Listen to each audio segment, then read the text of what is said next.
Yeah, I'm just eating my I just soda. want to remind you, this is a family show, so there's going to be no cussing. Whose family? Because in my family, it's like, get the out of bed. The alarm's been going off, asshole. So if it's for my family, we're cool. All right, so this is a content warning for those out there listening. we will we will bleep these. Steve, close the door. This is What Next, the Adoptee Rights Podcast. I'm Gregory Luce, an adoptee rights lawyer and the executive director of Adoptees United. I'm also an adopted person.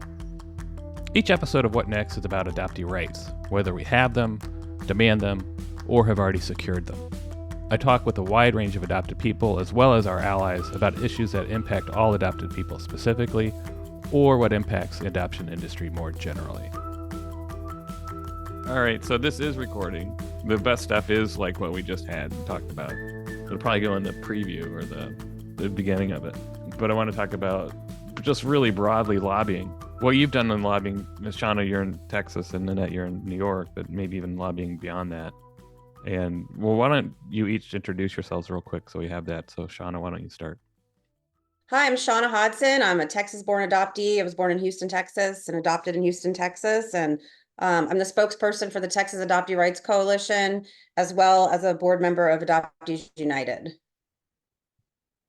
And Annette. Hi, I'm Also, Annette. you called me Miss Shawna. Are you? Miss Shawna, yeah. I know, I realized that too. That's why. How come I didn't get called Miss Annette? How come I was just Wait, I Annette? called you Miss Shawna? Yes, and you I just did? said and Annette. You go like, yeah, screw her. She's eating her soda bread. And now over to Dr. I O'Connell. can't. I'm Annette O'Connell. Are we going to get That was anything so done in this Southern. conversation? I mean, the thing I That was hate so about sometimes Southern. the podcast is that you have like 20 minutes of riffraff and talk and you don't get to the subject. And I think we're going to end up having 30 minutes. All right. Oh my God. All All right, well, right. we're Let's late. be all business now. Go. All right, let me try again. I'm Annette O'Connell. I am a New York adopted person, born in the Bronx. I am the spokesperson for the New York Adoptee Rights Coalition. I'm a board member of Adoptees United and also a board member of Bastard Nation. And I work part-time at the Adoptive and Foster Family Coalition of New York, who was part and parcel of NYARC. And NYARC's the New York Adoptee Rights Coalition. Yep. So this is part of a series called the Legislative Boot Camp. We had thought about doing it in person or on video. It just because of the lack of capacity to do these bigger things, we're going to have a series of podcasts and then eventually develop into in-person workshops. But this one's about lobbying. And I know that both of you have lobbied at your state legislature. I've joined Annette in New York. In fact, that's where I essentially learned how to lobby, and I was more or less not lobbying. I was sort of just tagging along and making a mess with Annette doing all the lobbying, but watching it as it went along. But I've now lobbied in Michigan and in Minnesota, and I testify all sorts of places. But lobbying's it's kind of this, it's a real skill. And I'm wondering, each of you, when it was the first time you would consider yourself lobbying, meaning going to the Capitol and talking to staff and legislators? The first time I realized that I was lobbying, because going into this in 2014, that wasn't my mindset. I'm going to go lobby. Erica Babin and I had a friend that was a legislator here. It was our first bill sponsor of a clean bill. And we started following him around the Capitol right before the session started. He filed the bill. And basically the way I started out was he would introduce me to legislators that he knew were going to support right off the bat as co-sponsors. And I would sit with them or their staffers and just tell a little bit about my personal story. And at the time, I hadn't found my birth parents. In fact, I was in the middle of searching for my birth parents when this all was happening. So my story then that I would share with them was very different from the story that I shared post 2015 session. But it was really just about having personal conversations and trying to make personal connections with people in the offices who many times have a connection to adoption, whether they be adopted, they have a parent that's adopted, a friend, what have you. And so that's kind of how I started. We would just go from office to office. Can we have a minute of your time? And we didn't even have any materials, really. It was just very personal conversations. Were you nervous Was at I first nervous? when you first started out doing lobbying and you're just like, I don't know what I'm doing kind of thing? So, and you guys know this about me, it's not it wasn't so much that I was nervous. It was more so that I kind of felt like, do these people really care? Do they really want to hear this? This is something I'm going through right now, and I don't know if this is going to get through to them in the same way as it does not going to have the same impact on them as it has on me, obviously. So it was really kind of about it was kind of like honing the craft of trying to make the stories relatable, but also have an impact. So that's something that developed over time. But I wouldn't say I was nervous. It was more like, I don't want to say I'm not embarrassed, but kind of sheepish, about it. It's really interesting because, I think often I see adoptees and think that everyone's super interested in our issue and everyone knows about it when in fact no one really knows about it. So to say that Right. you thought it was like, why would they even care, was probably more realistic. Yeah. In many ways. Yeah. And how many sessions? I mean, they have every 2-year sessions. So how many sessions did you lobby in Texas? 2015, 2017, 2019, 2021, 2023. So there's been 5. Wow. And so do you have any estimate how many Yeah. legislators or staffers or offices you visited? Hundreds? Definitely hundreds. All of them. I mean, there's 100 and what is there? 148, 150 state reps, and then there's 36 senators, I believe. That could be wrong, but I mean, it's a big legislature. So, I mean, at the early days, Erica, if she were here, she would back me up on this. We spent sometimes 10 to 12 hours a day. Just because we'd only be able to be in Austin for a couple days a week at a time. So we'd get up in the morning, we'd be there at 8 o'clock, and we wouldn't leave until 6 o'clock.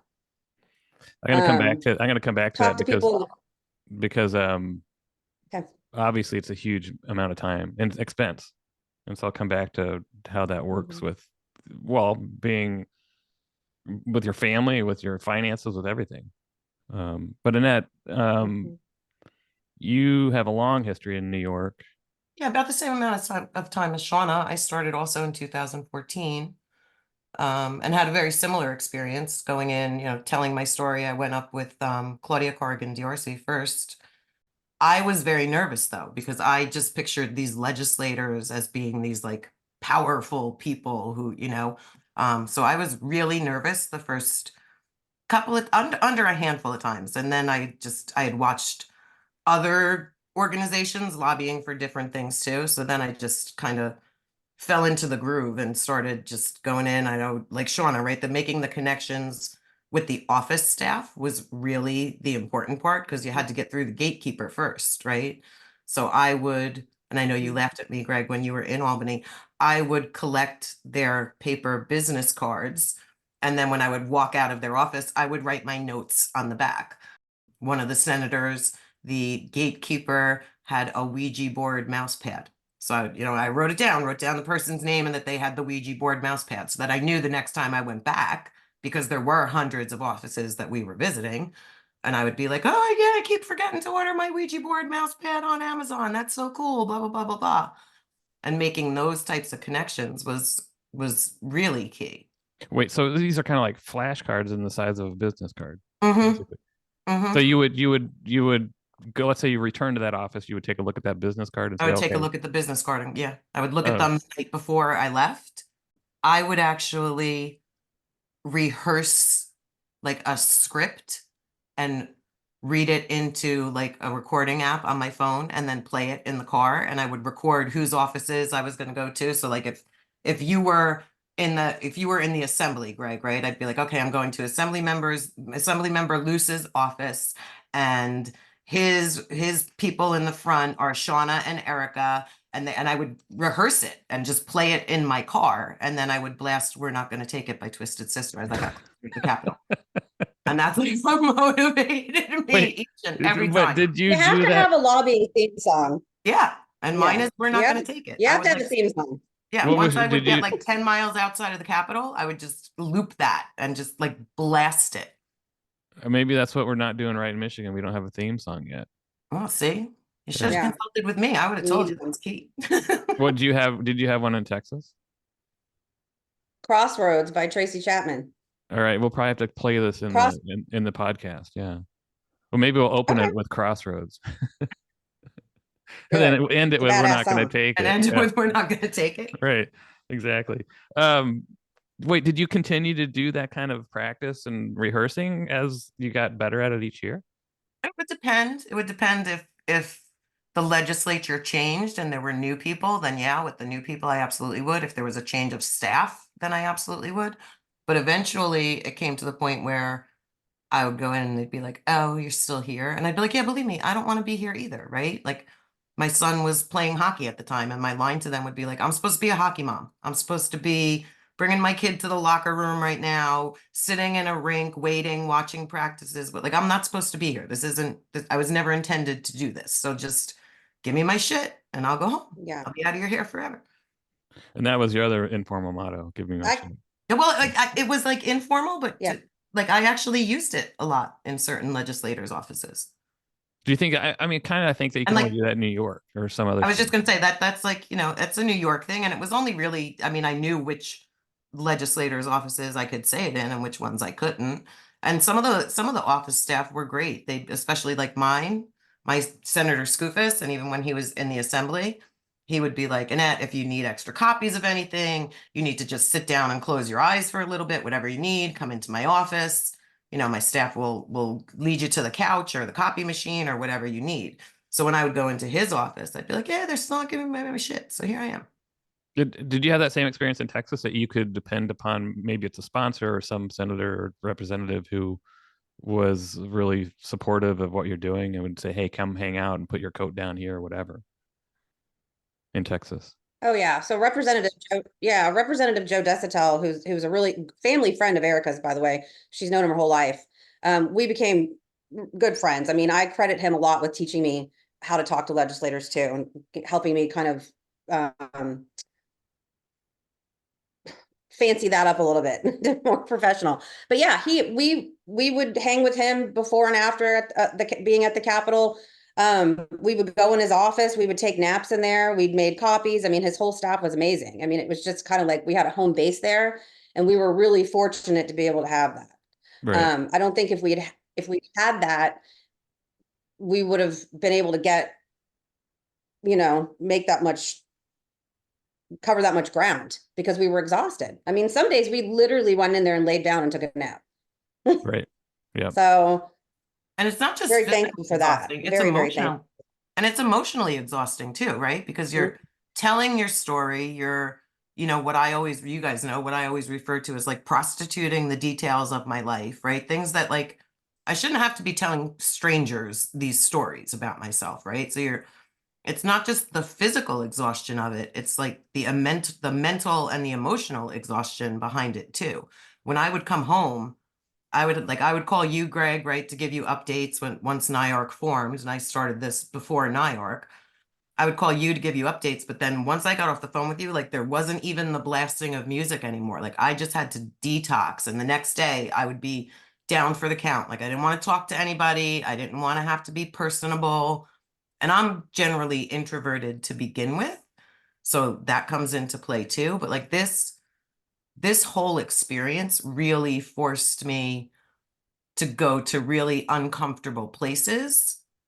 And I think to a certain degree, it helped me too, because although I still consider myself introverted, I'm not introverted on this topic anymore, right? I could talk for days and weeks on end about this particular topic now. Right. Yeah. I mean, I think a lot of people don't realize how exhausting it is, but also emotionally draining, whether it's lobbying or testifying, because often I'm sure you had this all the time. You get all these what about questions, and then the what about questions lead to things that we have to deal with all the time that are really emotionally charged. Like, what about abortion, or what about your birth mom who doesn't want to be found, or what happens when you show up at the door, and these stories that are all asked by people who really don't know what it's like to be an adopted person, and so you're having to always defend defend being yourself and being who you are. Right. And they even feel free. And I think that any self-aware adopted person will say that people always feel free to ask these questions that you would never think to ask virtual strangers, right? Like once someone hears you're adopted and they're like, "Oh, you know, do you know who your real parents were? Aren't you glad you weren't? Like people would literally say, right, in the offices, people would say to me, Mhm. well, aren't you grateful? Aren't you glad that you're not adopted? And I'd be like, I don't know, aren't you? And Right. they'd look at me with this like a deer in the headlights look, and I'd go, you know that any living person could have been could have been aborted, right? Like Right. it's not just adopted people. We're not the only ones. You could have been, he could have been, she could have been. And they, you know, sometimes they just continue with the deer in the headlights look. And other times they'd be like, Right. oh yeah, you're right. And I'd be like, yeah, but I don't think to ask anyone that I meet that question. What makes you feel so free to ask me that question? Right.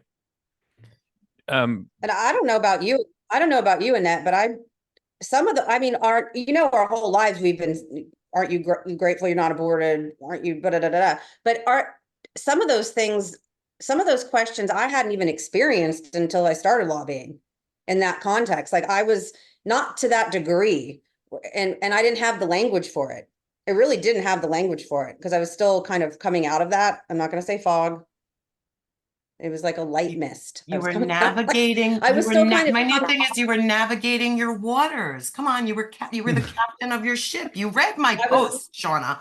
I I was the captain of the ship. No, I was still, I didn't have the language for it. So I was actually refining my talking points as these questions were being thrown at me.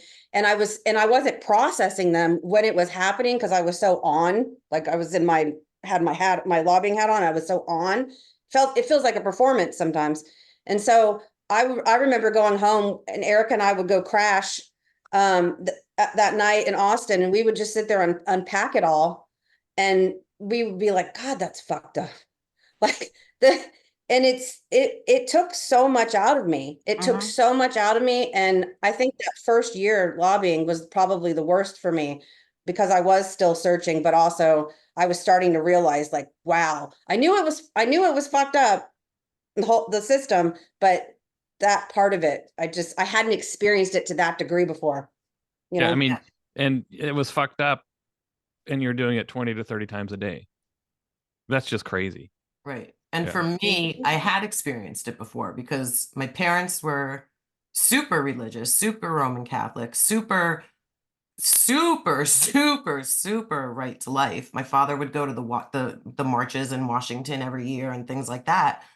And his friends would tell him like, "Oh, you should bring Annette with you because like basically they were saying like she's the poster child, right? Because it could have been her." So at a very young age, I started to become aware of the fact that people thought that about me. And at that age, I didn't have the words to say it could have been you too, any one of us, right? But like I knew that I kind of had a target on my back when it came to that area. Right. So the older I got, the more acclimated to giving responses to it I became, right? So I had that, but it's funny that you say like you would start processing it with Erica and say like, oh, that was really fucked up because a lot of my lobbying was with Claudia, who's a birth mother. So I would get those kinds of questions and she would get oh, that was so wonderful. That was so brave. Oh, you must have been so proud of yourself. And she would come back with her things. So we would drive the hour and a half back home and be like, can you fucking imagine? Like that was so fucked up that they said that. And she'd be like, yeah, even that they said that to you. So we would like bounce off of each other the 2 degrees there, right? Right. I actually in Yeah. Minnesota it was really Yeah. good. We would lobby with the birth mom, usually there'd be 2 or 3 of us, 3 at the most. And that when those questions came up, that was really useful to have a birth mom there to answer it and say, no, in reality, here's how it works. And the one thing about Claudia, and I always say this, um, I can give, you know, specific examples, but if she would start to answer someone or if a legislator would ask her something that should have been asked of me as the adopted person, I would literally tell her like like, no, stay in your lane.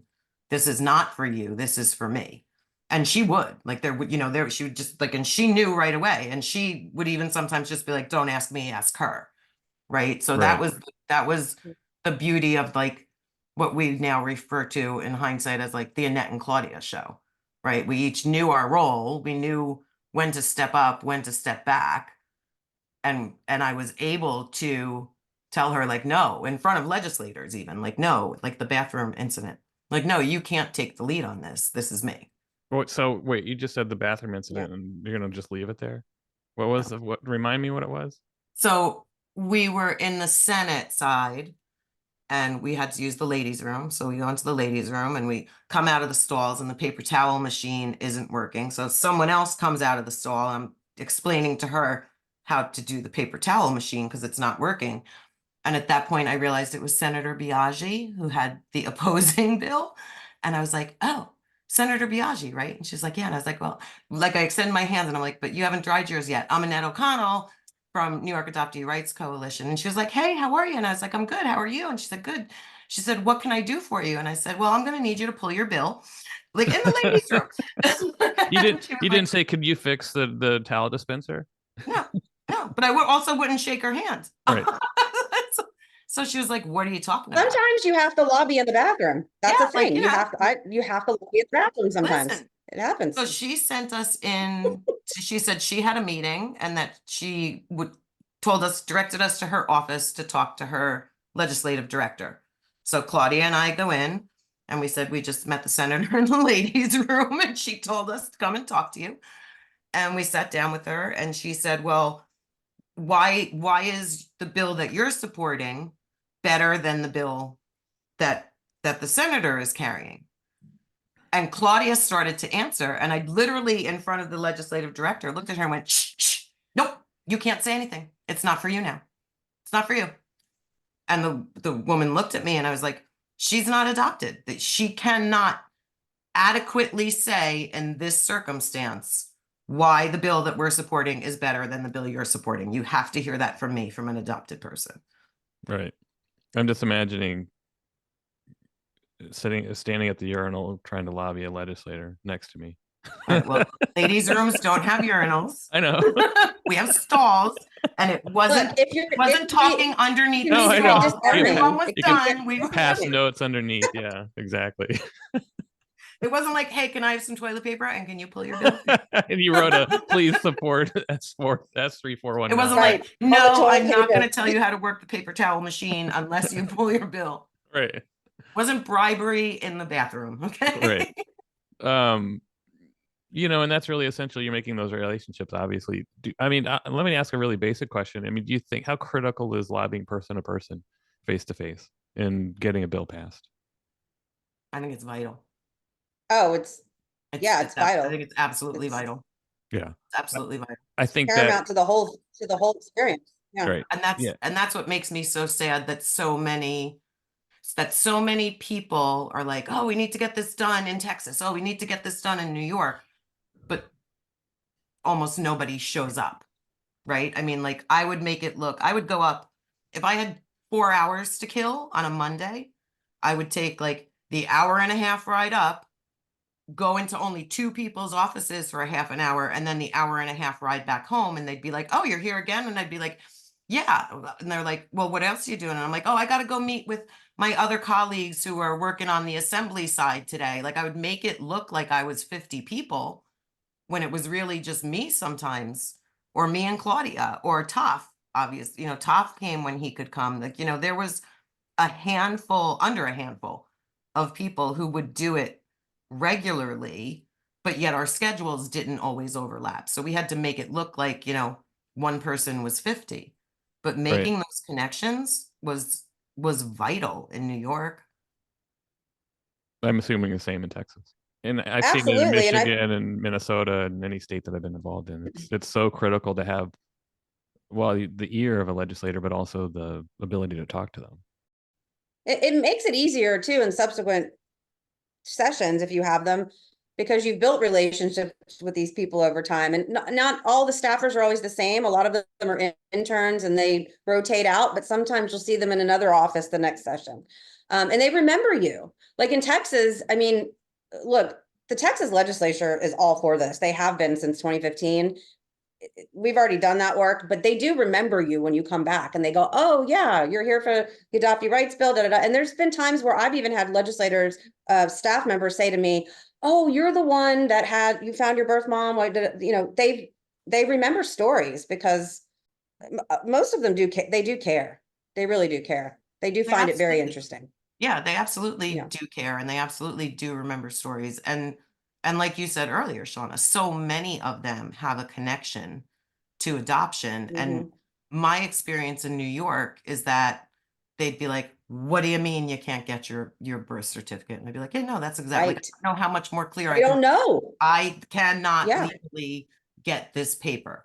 And they were like, Right. "Seriously?" And I'd be like, "Uh-huh." I'm like, I didn't know, right? When I first started this in 2014, I didn't know that this had gone on for decades, I didn't know that there were people who for decades, I didn't know about Florence Fisher, right? I didn't know that there were people who for decades had tried to change the law. Like that was like a completely eye-opening moment for me. But to hear people say like, so my cousin is adopted. You're telling me my cousin, I'm like, that's exactly what I'm telling you. Your cousin cannot get their original birth certificate. Right. Yeah. She even helps staffers get DNA kits because they were like, oh, my friend's adopted. I didn't even Mhm. know there was, and I was actually like doing genealogy in between office visits because I was still searching. Like Mhm. that was our bathroom joke. Is where's Shawna? She's in the bathroom doing her genealogy. Oh, I'm on same. Yeah, I ancestry. would like check to see if any new matches came in. Uh-huh. Yeah. Uh-huh. And but a couple staffers, I actually helped them get a kit and kind of I would go back and navigate that process with them. They would help a friend or a sibling or whatever. And so that kind of and DNA was becoming a big thing at that time too. So it was very interesting to everyone too in that regard. Mm-hmm. And I So Yeah, used to you take, both started before DNA went crazy.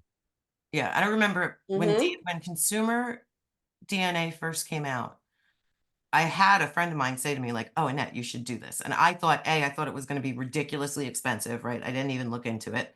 And B, I was like, for what reason? I'm not related to anyone. Like, it didn't even occur to my brain when it first came out. You Right. should do this, right? But yeah, 2014 is when, Right.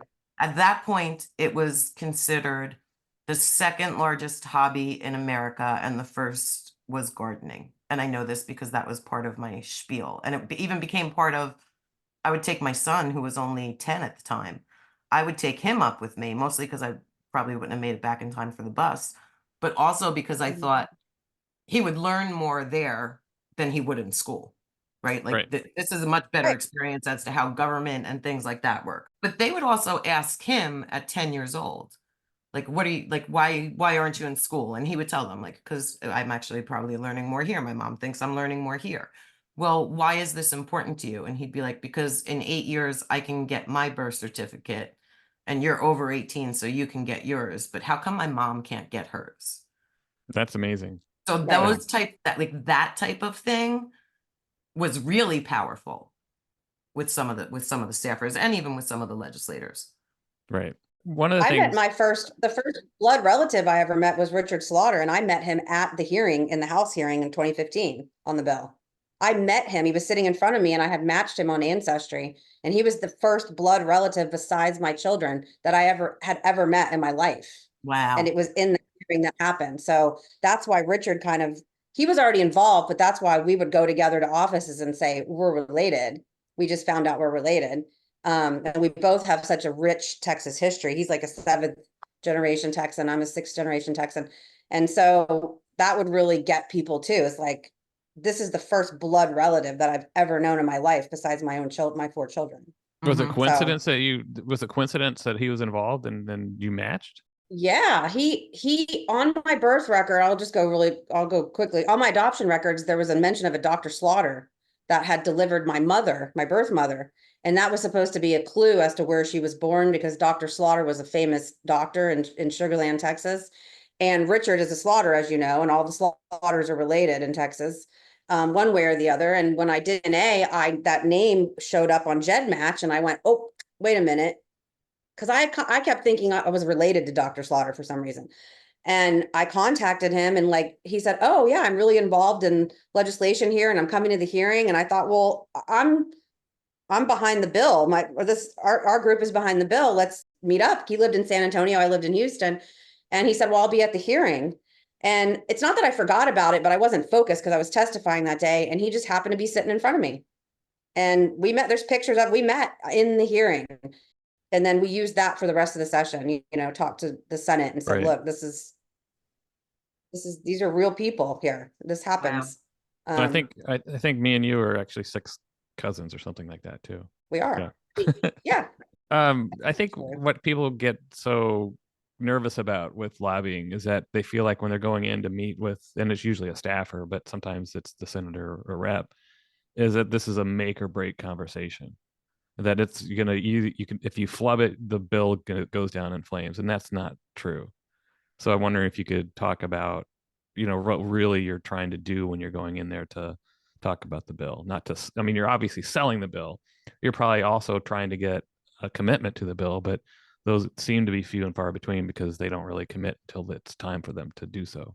No, in New York, they committed. In New York, New York had well, they still have what they call the golden ticket. So if you were going to sponsor the bill, you had to send paperwork down, and it was a yellow ticket, like you got a golden ticket saying that you were a sponsor of this bill. And that's specifically what we tried to do in New York. We tried to get people not just to say, yeah, I'll vote for it if it comes to the floor or if it comes to my committee, but to co-sponsor the legislation so that we knew that they had a commitment to it.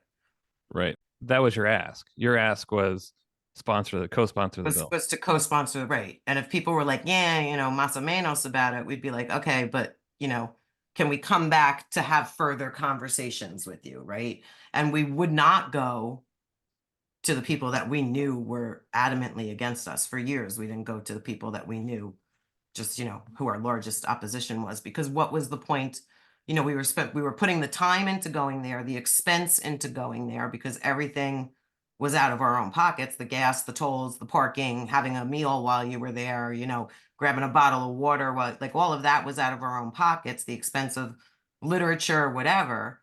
So why am I going to go waste my time, which equates to money, to talk to people that we knew were never going to come around, right? Right. But yeah, in New York it was, but it wasn't so much like, even from the beginning, it wasn't like I felt like, oh, this is either gonna, like, it's do or die, right? It was more, I really wanted to get them on board, because the more people we got on board, the faster it would get done and the faster I could go back to my life as it was before. Right. And you ended Right. up with a super majority of sponsors. Yeah, 5 years later. Right. Yeah. And then, I mean, that's something that, and I discovered that the life that I had before, I can never go back to. Like, this was a before this and after this moment, right? And I've told you guys before that my son, when he was younger, at one point said to me, like, when is this going to stop? I miss my mom, Annette. I don't know who this Kim person that you became is. And I'd be like, I don't really know who she is either, but I found out that that was my birth name, and everything started snowballing from there. And I told him at that point, I'm like, you'll come to a point in life where you'll realize that something happens and there's a before this and an after this, and you can't go back to the before. wait, so is your before and after when the bill passed, or when it was signed, or when it went into enact? Like, I've got a couple. I've got like the finding out that people had tried to do this for years, for decades, right? There was a before that and after that. I've got when I found my name in the birth index, and I've got, yeah, like when the bill passed, because at that point I couldn't, as much as I wanted to, I really wanted nothing more than to be like, New York is done, peace out. Like, Greg, Shawna, we'll be friends. I'm still going to chat with you, but like, I'm out. I'm going back to, doing what I used to do. But at that point, I realized that I couldn't do it, because I wanted every state to do this. I wanted every adopted person to have this right. Right. But like, they're, like chapters in a book, right? There were several before this and after this moments. That's a really good segue into the next thought, and this is going to go to Shawna, but I'll say a little bit about me first. This work, this being involved in, whether it's a bunch of states or even one state, is so exhausting and so hard. There's ultimately burnout almost every year, and that you need an entire summer to recover from it. But also the impact on your family is immense. So that if I were to say to Nancy, my wife, I think I'll stick with it until, one more session, one more, 2025. She is a very hard no on that. She will say, no, you can't do this anymore, because she sees the impact it has on your life, emotionally, physically, everything. And, you know, the time that it takes and dealing with all these issues that pop up so fast and you have to resolve them so fast. And then you sit around and wait for another few or 4 days and then something else pops up. So Shawna, that as background, and I think Annette and I still tease you that you're not really going to retire from doing legislative work in Texas, but I think that you're pretty clear about that, no? I'm very clear about that. And I said it in 2021 because I was so frustrated with Senator Campbell's opposition.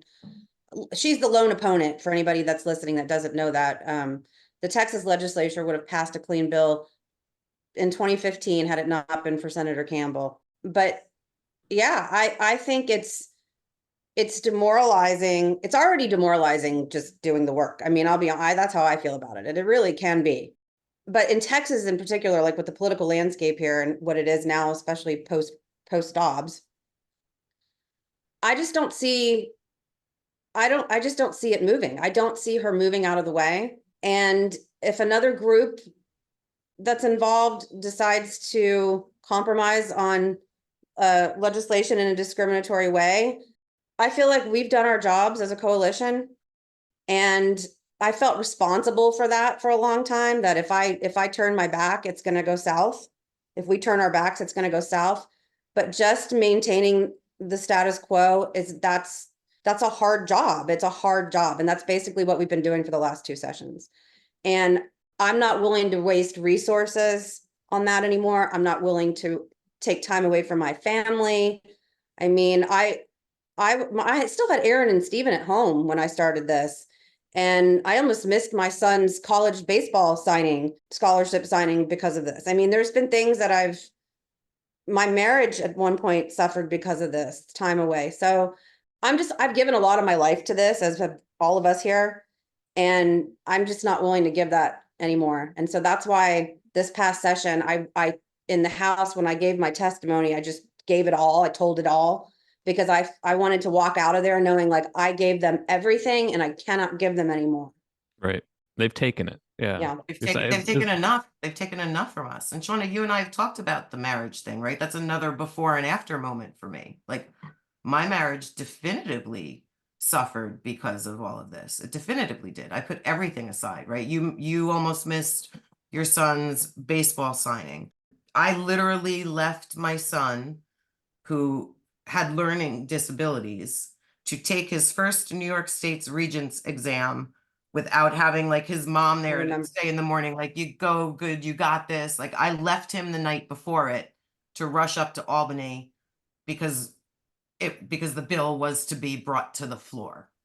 So like I left him to basically fend for it. Like I was like, good luck, love you, let me know, call me. Like I remember that. Yeah, I remember that. So much aside. I was horrified. Like that was a horrifying choice for me to have to make, right? I mean, I spent so long advocating for my son's rights, right? As far as like IEPs and things like that went. So I had to do I do this for my son, or do I see this through to the end, what I've been working on for the past 5 years? And he ultimately is the one, like I left it to him at first and he was like, Ma, just go, because basically he was like, Ma, just go, because I don't want to have to hear you if you don't go, right? Because he knew how upset I would be. But Shawna and I have had many private conversations about marriages. Like I don't know that my marriage will ever be what it was before 2014. So we're really selling lobbying, aren't we? Yeah, everyone should just get involved. But the thing is, Greg, here's the thing. No, but you know what? And this is why people should get involved, because if more people were involved, right? If the burden of the weight of it all in Texas didn't fall squarely on Shawna's shoulders, if the burden of the weight of it all in New York didn't fall mostly on my shoulders, if there were other people to help us along, then maybe things would have been different for us. Yeah, I think it's that burden that you feel, and it feels very real, that if you screw up, it's all your fault. But Or it's not even like if you screw up, it's like, who else was going? well, but it's also like Tim from the AAC was going, right? But like, who else was going? And what's going to happen if you turn your back? What's That's going to it. happen if you turn That's the the minute you one. turn your back? You Right, can't. and who can you trust to us, right? Because we know, right? We know that the deformers are there. We know that they're, like I said, there was an opposing bill the one session. Like there were people who were trying to get different bills passed in New York. So like, what if someone convinced, my senator to change his mind and to go with that bill over this bill? Right. Which kind of gets to a point, well, if it's so hard, which it is, what's the value of just hiring a lobbyist to do that day-to-day work? I think it's valuable if you can't have people there on a regular basis during a session. But I also think sometimes it can hurt a cause because a lobbyist, unless they have a personal connection to this or they're an adoptee themselves or what have you, they can go in there and do their lobbying magic, and they may be able to move it past what I always say the fix is in. They Mhm. may be able to get you past a hurdle, depending on what that hurdle is. But I don't think they can reach people the way that we can. So even, let's just say in Texas, for instance, had we hired a lobbyist, it wouldn't have mattered unless we had gone through all those years that we did and connected with these people on a personal level. I Right. mean, it just, to me, it's not the same thing. It's really not. I mean, this is a very emotionally charged issue. So I'm not pro lobbyist. Yeah, the issue for me is one, there's just like you have to educate legislators, you have to really educate the lobbyists unless they are somehow Yes. deeply connected to the issue. Mhm. And also you Yes. do lose some control over your message in some ways because they're the Mhm. spokespersons. They're not the people that are living it. And it makes it really tough for them to understand it. And they may even say, well, that sounds pretty reasonable for you guys to compromise on that. Why don't you do that? And it's really something that's just Exactly. always off. It's all Well, off limits. Yeah. yeah, and we see it even with legislators and bill sponsors, right? We think that they've got it, right? We think, yeah, okay, yep, you've completely got it. And then all of a sudden they're like, and because everyone has a right to their medical information, I'm bringing this bill forward. And I'm like, whoa, back the train up. This has nothing to do with medical information. It's the OBC. It's not an AED, right? It's not going to save anybody's life. So because we see it Right.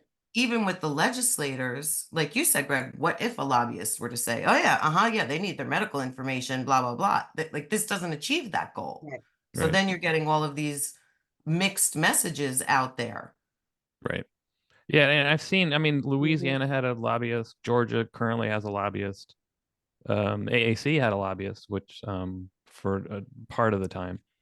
And what I Mhm. saw was useful. And I'm not involved directly in Louisiana or Georgia, but they have inside information so that they give you information about what's happening and what may be the next step. Right.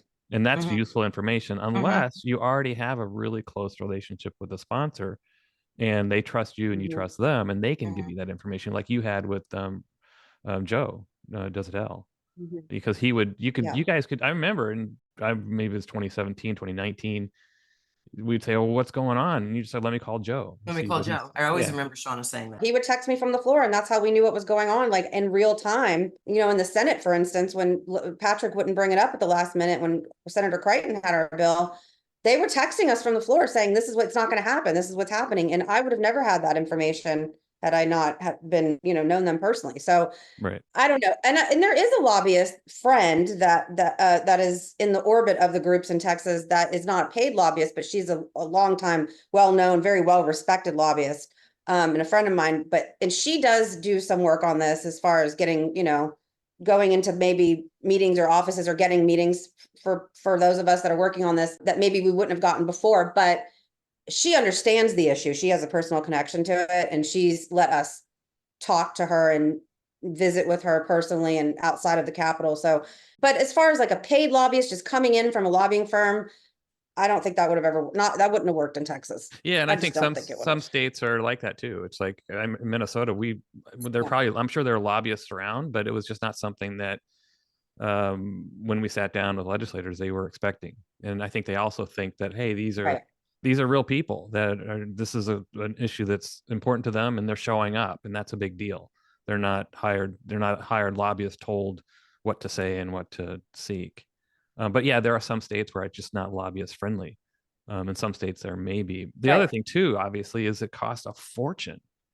I mean, in Louisiana and Georgia, I'm sure they're anywhere from $20,000 to $40,000 into the cost of lobbyists. And Mhm. we just, I mean, we can barely pay our expenses to get back and forth to the Capitol, 10 times a session. And so Right.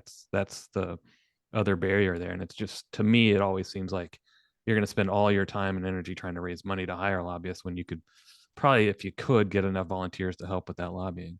And that's been critical. I think when you go Mhm. into this, it sounds like, Annette, you would go sometimes by yourself, but often you'd go with Claude and Shawna, you would go with Erica. And I found it really enjoyable to go with people, two other people or one other person into a meeting with a legislator or a staffer, because you're kind of riffing off each other in some ways and you're supporting each other.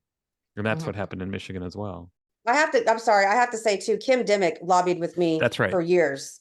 So I can't leave Kim Dimmick out because she's a Gladney adoptee, a very good friend of mine. Is not involved in this work anymore directly, but she spent many a day driving back and forth together for many years with me. So I can't talk about this without including her. So hi, Kim, if you're listening. Yeah, I think for me, the going by myself so much, and again, because there were two competing bills toward the end, right? So especially at that point in time, it would that I think that's where I felt that the weight of it was on my shoulders so much, Right. right? That I had to keep going. We were so close, and I had to see if Senator this or Assembly member that, if I could just get one or two more people on board, that would bring us closer to the supermajority that we ultimately ended up achieving, right? Right. But that's part of the reason why, like, I would go up. Like I said, if I had 4 or more hours, I would go. If I only had like an area of time where I had 3 hours, I would know that I wouldn't be able to even go to one office and do the job, right? Just do the job as far as just even communicating with people. So this issue of hard yes or soft yes, and that's what I talk to people a lot about. In New York, you obviously had a hard yes if they sponsored it.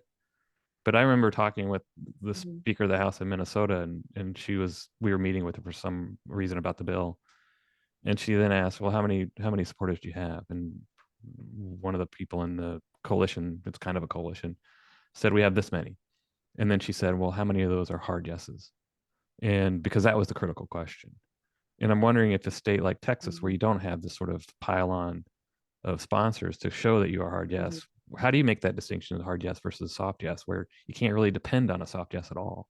Well, in the early days, 2015, my early days, we did have a lot of co-sponsors in the House because it was before Campbell. At the end of that session is when Campbell threw down the gauntlet. So we did have a lot of sponsors, and those were mostly hard yeses. Those were people that were really about this. A lot of them understood it on a genealogical level too. Because Texas is very big on Texas history. So there was a lot of co-sponsors that I actually would consider to be champions at the time of this too, that spoke on the House floor and in support of this. As the years moved on and the sessions moved on, there were people that they'd sign on, but could we count on them to vote yes if it came to the floor? I don't know. There were people that were fully supportive and wouldn't even sign on because of Campbell, Right. because they didn't want her to see their name on there, which is why all of our co-sponsorship has kind of decreased over the sessions because people don't want her to see their name on that. Yeah, you're just caught up in the politics that are going on, and it's really not even in your control, which is really frustrating. Right. It is. But It it's is. also It's I find it okay for people to realize that, because then I think you're not so hard on yourself. These are things that are outside of your control. There's even an element of luck in getting things done in the legislature, and to understand that, I think, makes the work a little bit easier on yourself psychologically. for sure. And I mean, I think I've said it too many times, but I always think there is always an element of luck in getting a bill, an unrestricted equal rights bill, passed and enacted.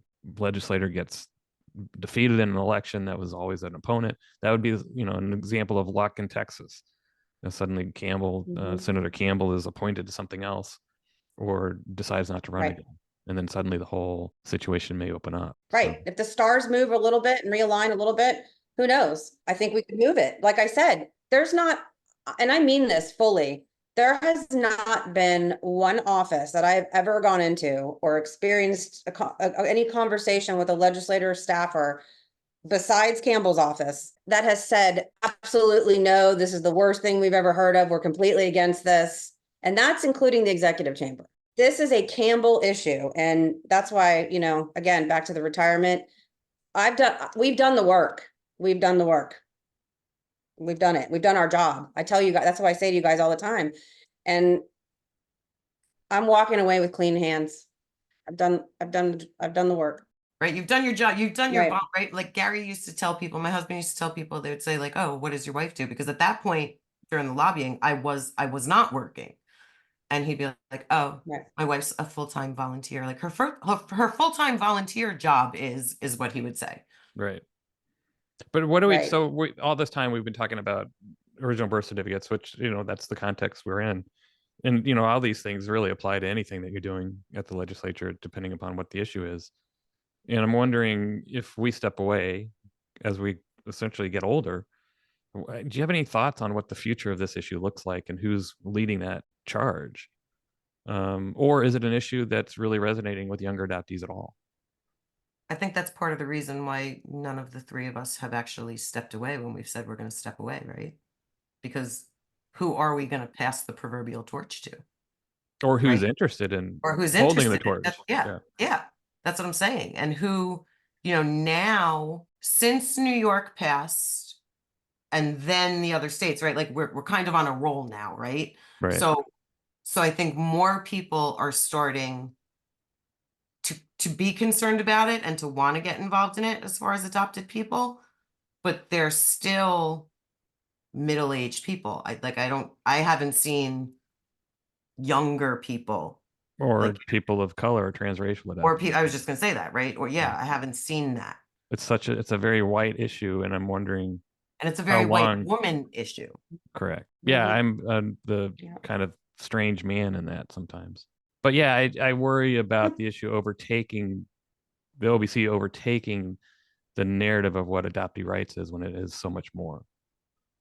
So many other issues that are out there. I mean, we're seeing different kinds of bills popping up now, like correcting your birth record or kinship relationships that aren't adoption, things like that. But I think that's a snowball effect. I don't know if we would be seeing those things if so many people hadn't begun and continued with and stuck with the work of the OBC stuff. I think it's almost a snowball effect there, right? Correcting the birth certificate.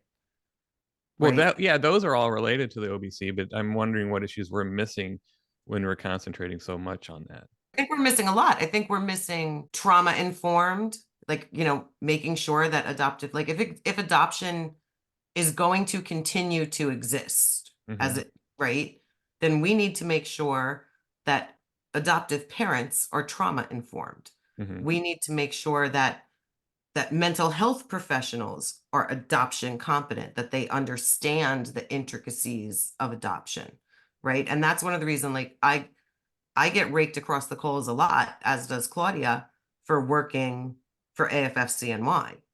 But I can justify it because they do that. They work to educate parents because if the system is going to exist, we have to try to help the kids who are currently adopted or are currently in foster care. Right. That's the same conversation I've had with Astrid Castro Mm-hmm. about why she does the work that she does. Exactly. Mm-hmm. She always likens it to where are the little ostriches today? Mm-hmm. When I needed one to help when I was that age. The more the ostriches of the world, the more their voices and our voices are elevated, right? Kids have the benefit of technology now. Right. I had to go to the library and go through the card catalog to find things, right? They can look on their phone, you know, how do adopted people feel? And all of these things are now going to come up. So like we've not only done our jobs, Shawna, in as far as educating legislators, right? We've done our jobs in that we left these breadcrumbs for the younger generation to find and to have the oh shit, it's not just me moment long before I did when I was, you know, in my 40s or 30s. Right. Well, I think too that we have, because of baby boxes, like our issue is really about upending secrecy. I mean, if you ask me, that's really what the OBC issue is really about, is upending secrecy in adoption. And I think with this regression of civil rights in this country, I'd never imagined it was going to be this bad, Right. especially in Texas. And then we've got the baby box situation, which Marley saw this years ahead of anybody that this was coming. And this was going to be a problem. I think that might be the new issue that carries that forward too. So it's not just OBCs, it's babies being left in a box that have no paper trail to document who they are originally. That might be that new topic that moves forward. For me, and I think I've talked to both of you about this as well, it's also understanding and being engaged in abolition work when it comes to the family policing system, and being allies in that and doing what we can. Because I think, and I've said this before, if you were to fix in the sense of abolition the family policing system, you're going to greatly reduce the need for parents to relinquish their children, whether it's voluntarily or involuntarily. And Absolutely. so I think that's possibly the future of where things go with adoptee rights, even though we're really talking about children at that point as opposed to adults. Because we've been talking now about adult adoptees. We're already adults, and we kind of draw the line there. But then it's not that you get sucked in the adoption of children. You realize that where were other people back when we were not even born, and how were they regulating or not regulating adoption that led to where we are today. And the challenge moving forward with abolition work too is to get people to understand that to say you're anti-adoption or pro-abolition, it doesn't mean you're anti-giving children a family, children having safe families to grow up in.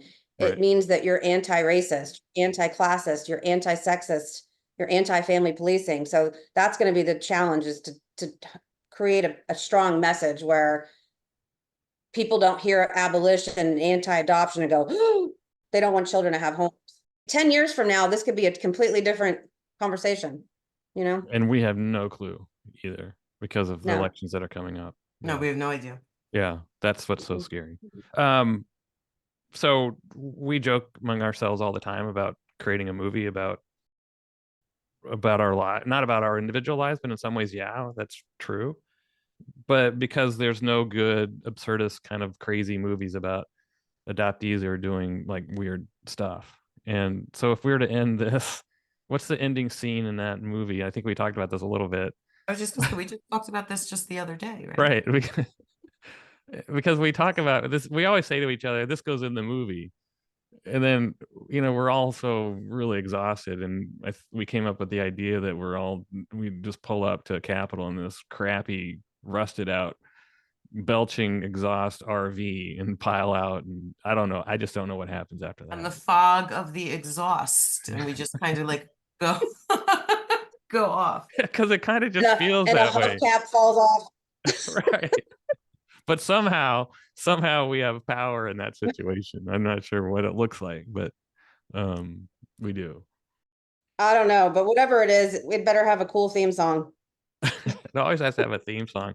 I don't think it's going to be We Aren't Going to Take It or Crossroads. It's interesting, right? I just got a text from someone who wants to know if we know anybody in adoption land who's all about rehoming, because this person just chatted with a CNN producer. Yeah, and so all these issues pop up all the time, and there doesn't seem to be one clearinghouse for all of these issues, and that's, I think, what Adoptees United is trying to do, but it's just so large that we are going to have to be allies on certain issues and leaders on others. I mean, true allies, meaning if someone is taking on rehoming as an issue, then we are true allies in that and not trying to enter that space and take it over.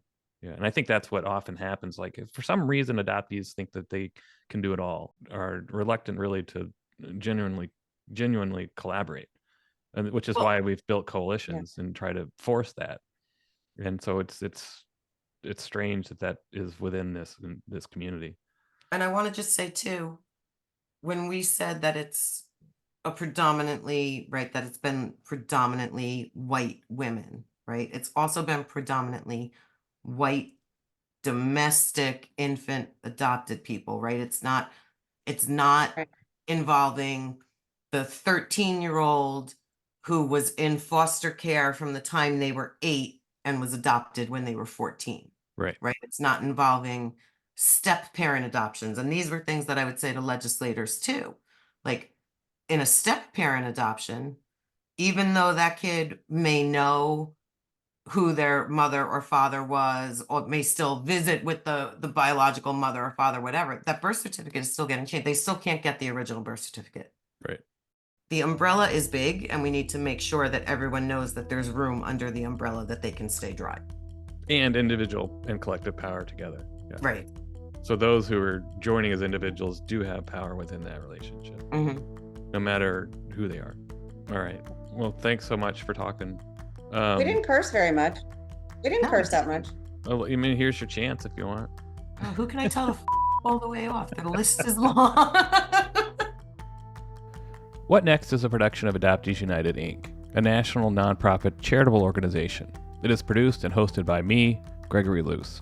Check out our past episodes and subscribe to any future episodes wherever you get your podcasts. And don't forget, any donations to Adoptees United are tax deductible. So consider supporting our work by donating to us at adopteesunited.org/podcast. See you next time.